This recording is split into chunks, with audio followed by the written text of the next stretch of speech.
Bienvenue à tous les curieux. Désolé, il n'y a personne à part le plus mal aimé des agents du FBI. X-Files est une série culte apparue en septembre 1993 aux États-Unis sur la chaîne Fox et en juin 1994 en France sur M6. Arrivé en catimini le dimanche soir sur nos petits écrans, ce mélange détonnant de policiers, de fantastique, de thrillers paranoïaques et de films d'horreur à l'ambiance proche de Twin Peaks et du Silence des agneaux a su captiver le monde entier, faisant de tous ses protagonistes, notamment ses interprètes principaux David Duchovny et Gillian Anderson, des stars instantanées. Pourtant, son créateur Chris Carter a fait mieux, une série bien plus cinématographique avec une écriture plus profonde, un show tout simplement mieux réalisé et mieux interprété. Résistons à la seconde venue. Hélas, sa grande sœur occupait bien trop l'espace médiatique pour laisser la moindre chance à cette nouvelle venue, pourtant supérieure formellement. Et en France, la diffusion de cette dernière a même donné lieu à une guerre intestine entre deux chaînes concurrentes. Une guerre d'ego qui privera en partie les téléspectateurs français de cette magnifique série, tant sa diffusion dans notre pays fut anarchique, illogique et chaotique. C'est pour ça qu'aujourd'hui je vous fais découvrir Millennium.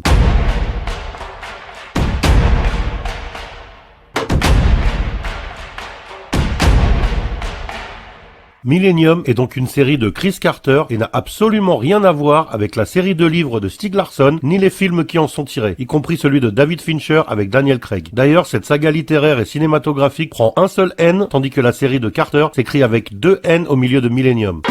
Si vous voulez en savoir plus sur le parcours de Chris Carter, je vous renvoie à l'émission sur les showrunners, car je ne développerai pas cette partie ici afin d'éviter les redites. En 1996, X-Files en est à sa saison 3 et connaît un succès fulgurant partout dans le monde. En France, M6 la diffuse même en prime time le samedi soir à raison de 3 épisodes par semaine, ce qui est une première dans notre pays. La Fox décide donc de capitaliser sur le talent de Carter et lui demande de créer une deuxième série, espérant réitérer le succès d'X-Files et multiplier par 2 les bénéfices engrangés par cette dernière. Et pour cela, il lui laisse carte blanche et lui offre énormément d'avantages et de garanties, dont certaines déjà évoquées dans l'émission sur les showrunners. Il planche alors sur son nouveau projet et très vite, l'inspiration lui vient comme une évidence. Au cours de la saison 2 d'X-Files, il avait écrit un épisode titré Le fétichiste et qui parlait d'un tueur en série particulièrement dérangé et sadique, obsédé par les ongles et les cheveux de ses victimes. Donny Faster, ce jeune garçon qui habitait la maison d'à côté et qui avait 4 sœurs plus âgées que lui, était d'une banalité si ordinaire que nul ne pouvait imaginer quel monstre sommeillait en lui. Cet épisode évoquait un mal bien humain et absolument pas tiré du bestiaire fantastique comme la série en avait l'habitude. Cet épisode avait été particulièrement bien reçu par la critique et les téléspectateurs. Cela encourage Chris Carter à explorer cette partie de la psyché et de l'âme humaine en profondeur avec sa nouvelle série. X-Files s'inspirait déjà du Silence des agneaux et Mulder avait une formation de profiler. Son premier métier avant les affaires non classées était donc de traquer les tueurs en série, mais il avait mis cela de côté pour se concentrer sur les phénomènes paranormaux et la série en avait fait de même. Cette fois, les serial killers serait au centre de l'intrigue. Et cela avait du sens car entre-temps, un chef-d'œuvre du 7e art était arrivé sur les écrans du monde entier, Seven de David Fincher. D'ailleurs, quand la Fox demandait à Carter ce qu'il voulait faire comme série, il répliqua « Je veux faire Seven 22 fois par saison ». Des mini-Seven de 45 minutes qui n'auraient rien à envier au film de Fincher en termes de scénario, de photographie, d'ambiance et d'interprétation. C'était très osé et ambitieux, mais la Fox faisait confiance à son poulain et lui donna tous les moyens nécessaires pour arriver à ses fins. Ils embauchèrent Lance Henriksen pour incarner Frank Black, le héros de la série. Cet acteur, vu chez James Cameron, Sidney Lumet et Walter Hill notamment, refusait habituellement les séries et ne tournait que pour le cinéma, mais décida de faire une exception devant l'insistance de Carter et l'ambition très cinématographique du projet. Pour l'épisode pilote, Gary Wisner, directeur artistique sur Seven, fut engagé à la photographie afin de recréer cette ambiance glauque et poisseuse qui avait fait la particularité du film, et la ville de Vancouver fut choisie pour personnifier Seattle. Cet épisode coûta plusieurs millions de dollars, bénéficia de 4 semaines de tournage alors que la norme se situe aux alentours de 10 jours et eut droit à des bandes annonces au cinéma, ce qui n'avait jamais été fait pour un épisode de série télévisée. La Fox mit donc le paquet pour lancer sa série, mais plusieurs déconvenus vinrent entacher son lancement. D'abord, la diffusion par la chaîne NBC d'une série aux thématiques proches, portée par Ali Walker et Robert Davi, Profiler, une concurrente dont la diffusion commença avant celle de Millennium, si bien que cette dernière passa pour une vulgaire tentative de plagiat alors que Carter avait pitché son idée bien avant que Profiler entre en production. L'autre écueil fut provoqué par la décision de la Fox de diffuser Millennium en lieu et place d'X-Files le vendredi soir et de déplacer cette dernière au dimanche soir. De nombreux fans de Mulder et Scully furent ulcérés par la nouvelle et appelèrent même au boycott de Millennium alors que la Fox comptait sur leur soutien en tant que fan de Chris Carter. Malgré cela, la diffusion du pilote fut un immense succès avec plus de 17 millions d'Américains derrière leur petit écran pour suivre la première aventure de Frank Black. L'histoire débute alors que l'ancien agent agent du FBI nouvellement retraité, Frank Black, revient à Seattle, sa ville d'origine, où il a commencé comme policier, pour élever sa fille Jordan avec sa femme Catherine, incarnée par Megan Gallagher, loin des tumultes de Washington dans leur magnifique maison jaune. Il a choisi de déménager car il sent sa famille menacée. En effet, il reçoit des polaroïds de sa femme et de sa fille dans leur vie quotidienne. Quelqu'un, donc, les suit à la trace et les observe, tapis dans l'ombre. À Seattle, il rend visite à son vieil ami, le lieutenant Bob Bletcher, incarné par Bill Smitrovich. Il discute d'un tueur en série qui sévit en ville et s'en prend aux prostituées et aux homosexuels. Frank Black pense pouvoir aider son ami sur cette affaire car il a développé le don, ou la malédiction selon lui, d'entrer dans la tête des tueurs, ce qui lui permet de les comprendre et de savoir qui ils sont. Je deviens l'horreur qui se tapit dans les coins sombres de nos cœurs. C'est mon don, ma malédiction.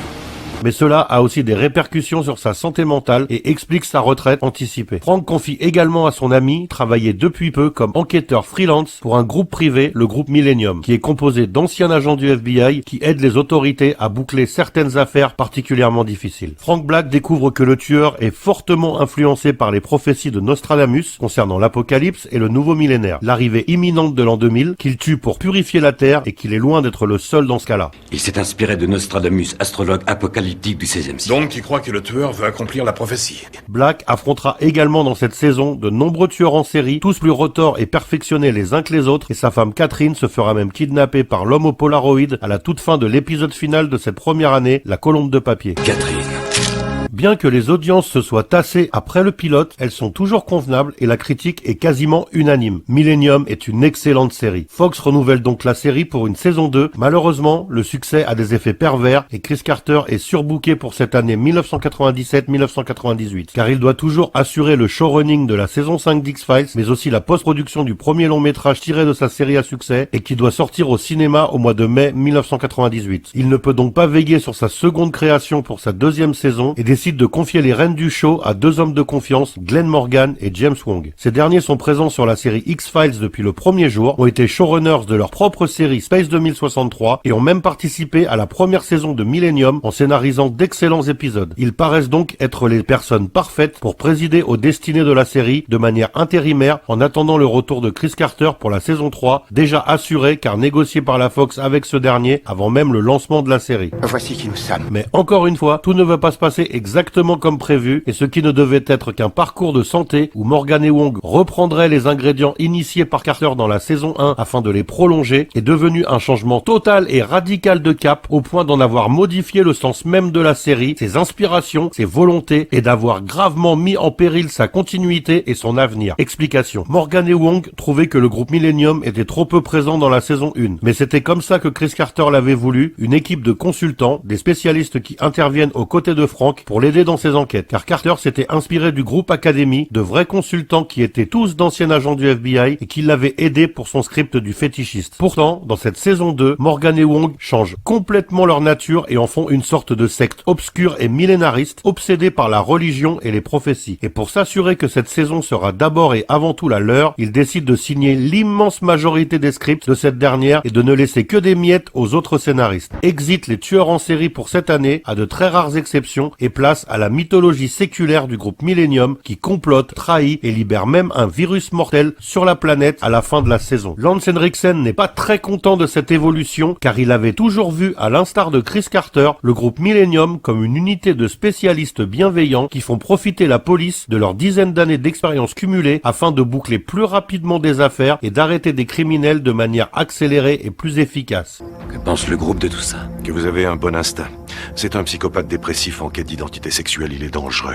Ce revirement et cette nouvelle approche est donc selon lui une trahison de ce qu'était le groupe à la base, et même pour lui une sorte d'insulte envers le groupe Academy. Pourtant, assez ironiquement, cette saison est très bonne dans sa construction, avec un début, un milieu et une fin. Elle comporte d'excellents épisodes, mais elle est inférieure à la première en termes d'ambiance et de densité scénaristique par épisode. Lorsque Chris Carter découvre ce que ses amis ont fait de sa série, il est furieux et décide de reprendre les choses en en main. Sa colère n'est pas tant dirigée sur le fait que Morgan et Wong ont fait du groupe Millennium des comploteurs noyés sous les secrets et le cérémonial. Ce qu'il a le plus de mal à comprendre, c'est que les showrunners ont libéré un virus mortel qui est censé avoir tué tout le monde, sauf les membres du groupe, dont Frank Black, car ils sont tous vaccinés. Comment réussir à faire une saison 3 de manière sereine après un tel final de saison 2? Carter décide de ménager la chèvre et le chou et d'opter pour le meilleur des deux mondes en revenant à la base de la série avec une réorientation sur les serial killers et une nouvelle mise au second plan du groupe Millennium. Mais il décide également de ne pas faire table rase de cette saison 2 en assumant totalement les revirements scénaristiques de Morgan et Wong tout en essayant de recentrer la série sur les enquêtes et non sur le groupe lui-même. Il faut également qu'il justifie le fait que tout le monde ne soit pas mort et que cette saison 3 a une raison d'être tangible, scénaristiquement parlant. Pour cela, il décide d'expliquer que le virus ne s'est répandu qu'aux alentours de Seattle et que les victimes se dénombrent en centaines de milliers, voire en millions, mais plus en milliards comme c'était le plan de Morgan et Wong et du groupe Millennium. Frank Black, lui, retourne au FBI, notamment pour tenter d'exposer le groupe Millennium pour ce qu'ils ont fait, mais il découvre dépité que certains de ses membres arpentent toujours les couloirs du Hoover Building en toute impunité et ont même une influence non négligeable sur certaines personnes haut placées du bureau. On lui adjoint une partenaire, l'agent Emma Hollis, incarnée par l'excellente Clea Scott, mais cette dernière, même si elle semble forte et intelligente, reste très jeune et influençable. Cette année ne sera donc pas de tout repos pour Frank, loin s'en faut. Mais la série est annulée à la fin de cette saison 3.